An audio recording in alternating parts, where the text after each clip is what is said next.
Setelah mengatakan itu Owen pergi begitu saja, diriku seperti kehilangan kekuatan dan langsung bersandar lemas di atas sofa. Kari segera duduk di sampingku dan menggenggam lenganku. Aku membuka mulutku dengan lebar untuk bernapas dan punggungku ternyata sudah berkeringat. Meskipun Owen berkata ia tidak terlalu mempermasalahkan hal tadi, tapi aku dapat melihat dengan jelas dari tatapannya bahwa kesabarannya sudah hampir melewati batas, sedikit lagi ia hampir murka. Aku merasakan tekanan yang dikeluarkan dirinya sekuat biasanya, sudah jelas hari ini aku membuat dia sangat marah. Kari mengerutkan dahinya lalu menatapku. Eva, mengapa kamu merasa terganggu dengan hal ini? Emosiku perlahan stabil, tapi aku tidak tahu bagaimana menanggapi pertanyaan Kari. Benar juga, mengapa aku harus merasa terganggu dengan hal ini? Aku juga tidak tahu sebenarnya aku sedang melakukan apa, tapi dalam situasi seperti tadi, aku hanya tidak ingin melihat Owen memiliki hubungan yang terlalu harmonis dengan anak-anak. Menurutmu, apakah aku depresi setelah melahirkan? Tanyaku dengan heran kepada Kari. Kari terdiam, ia lalu mengangkat tangannya dan mengetuk kepalaku. Aduh, kataku sambil memegang bagian kepalaku yang dipukulnya lalu melihat Kari. Kamu tidak depresi, tapi aku akan segera membuatmu menjadi depresi. Kata Kari dengan sedikit kesal, ia lalu melihat jam di tangannya, sudah sore. Malam ini aku ada janji, aku pergi dulu ya. Kamu tidak makan di sini. Jam berapa kamu akan pergi? Lebih baik kamu makan dulu lalu pulang. Aku tidak makan di sini. Tapi kamu jangan khawatir. Aku prediksi sebentar lagi akan ada orang yang menemani kamu makan, kata Kari yang seolah memberikan suatu petunjuk. Ia menenteng tasnya lalu berjalan keluar rumah, sampai aku tidak sempat mengantarnya. Di dalam rumah, aku diam dalam keheningan untuk mengatur ulang emosiku, dan juga mengingat lagi kejadian yang telah terjadi hari ini. Akhirnya aku mengerti alasanku marah kepada Owen. Aku pikir aku pasti ketakutan, aku takut melanggar batas dan kembali rujuk dengan Owen hanya karena sikapnya yang lembut kepada anak-anak. Jadi aku sengaja memberitahu marga anak-anak itu, aku sengaja tidak mengizinkan Owen menemani anak-anak terlalu lama, dan juga sengaja membicarakan hak asuh anak kepadanya. Hanya dengan membuat Owen emosi, baru aku bisa membuat hubunganku dengannya kembali retak. Melihat sifat Owen yang seperti ini, tidak mungkin ia akan berbicara dengan baik lagi terhadapku dan anak-anak, karena itu aku tidak perlu khawatir lagi akan terbujuk oleh rayuan Owen. Tanpa sadar aku menghela napas, aku merasa tidak bertenaga. Ternyata aku memang tidak dapat bertahan bila sedang berhadapan dengan Owen, karena dia sangat sempurna, semua perempuan pasti sulit menolaknya. Langit perlahan menjadi gelap, hatiku yang kacau sama sekali tidak ada keinginan untuk pergi ke kantor dan bekerja, bahkan aku tidak bernafsu untuk makan malam. Hanya saja tadi sore Wiri Chen meneleponku dan bilang akan menemaniku makan. Aku tahu dia mengkhawatirkan kejadianku tadi siang dengan Owen, jadi aku tidak melarangnya dan mengiyakannya untuk memasak makan malam dan makan bersamanya. Tuk tuk tuk, suara ketukan pintu berbunyi, aku pikir itu adalah Wiri. Aku langsung meminta tolong Kak Tina untuk membukakan pintu karena aku masih sibuk di dapur. Wiri sangat menyukai ayam kumpau dan daging suwir buatanku. Belakangan ini aku merepotkannya banyak hal, aku hanya bisa membalas kebaikannya dengan memasak makanan untuknya. Kamu duduk dulu, sebentar lagi aku akan selesai, kataku sambil membalikkan badan, tapi setelah melihat orang yang masuk ke dalam rumah, aku sontak terdiam. Orang yang masuk adalah Owen, bukan Wiri. Saat itu pandangannya tertuju pada tubuhku, alisnya sedikit mengangkat, ia membawa tempat bekal yang indah.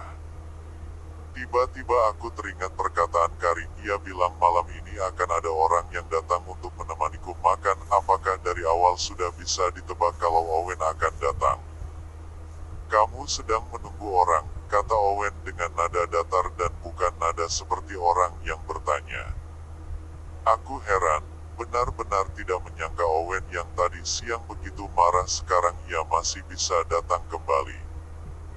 Tapi, belum aku mulai berbicara, suara ketukan pintu kembali berbunyi. Saat itu aku agak khawatir Owen melihatku sejenak lalu membalikkan badan dan pergi membukakan pintu. Wiri tersenyum saat melihat Owen berdiri membukakan pintu. Bibir tipis Owen masih tertutup rapat, ujung-ujung jarinya yang sedang memegang tempat bekal itu terlihat memutih, seperti sedang menekannya dan menahan sesuatu. Wiri mengangkat alisnya, ia melihat ke arahku dan ke arah Owen, ia lalu tersenyum hangat. Direktur Owen juga ada di sini ya. Eva, tadi aku melihat bunga lili yang indah ini di toko bunga. Jadi aku membelikannya sebuket untukmu, kata Wiri sambil tertawa dan berjalan masuk. Gerakannya seperti sudah terbiasa berkunjung. Ia lalu mengambil sandal dari lemari dan memberikan bunga lili yang akan segera mekar itu kepada Kak Tina untuk disimpan, sama sekali tidak terpengaruh dengan adanya Owen.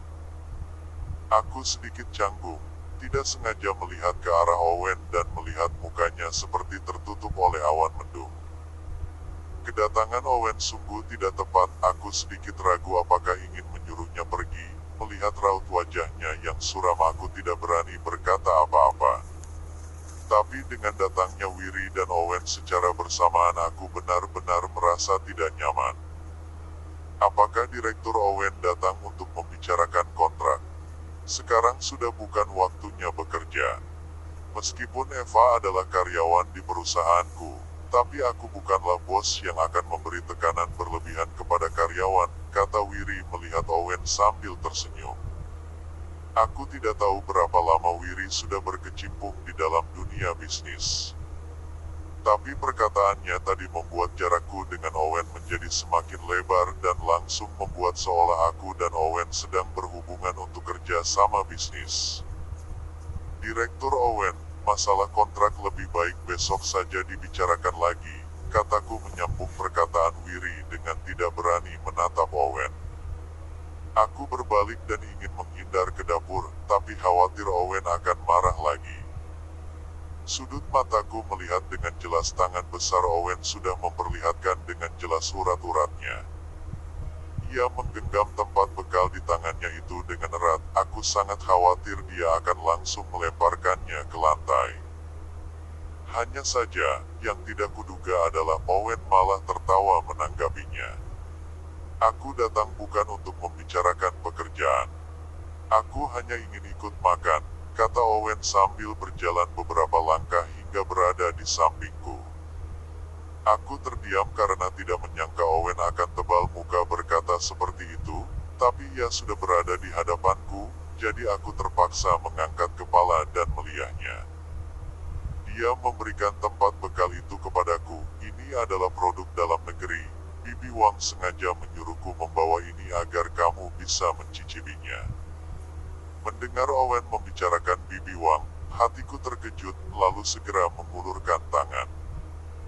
Selama aku bersama Owen, Bibi Wang adalah orang yang selalu menjaga dan merawatku, tidak peduli apa maksudnya, tapi aku masih sangat menghargai kebaikannya padaku. Kalau ini adalah keinginan Bibi Wang, maka aku pun tidak bisa menolaknya. Owen yang melihat aku menerima tempat bekal itu pun tersenyum, lalu ia menatap Wiri dengan apakah Direktur Wiri datang kemari untuk ikut makan juga? Atau untuk memberikan bunga? Tidak mungkin datang untuk membicarakan pekerjaan dengan Eva kan? Kepalaku semakin pusing, Owen menggunakan perkataan Wiri untuk membungkamnya, juga membungkam mulutku. Bila Wiri berkata hanya datang untuk memberikan bunga, maka ia seharusnya bisa langsung pulang. Kalau dia berkata datang untuk membicarakan pekerjaan, maka ia menjilat perkataannya sendiri terhadap Owen.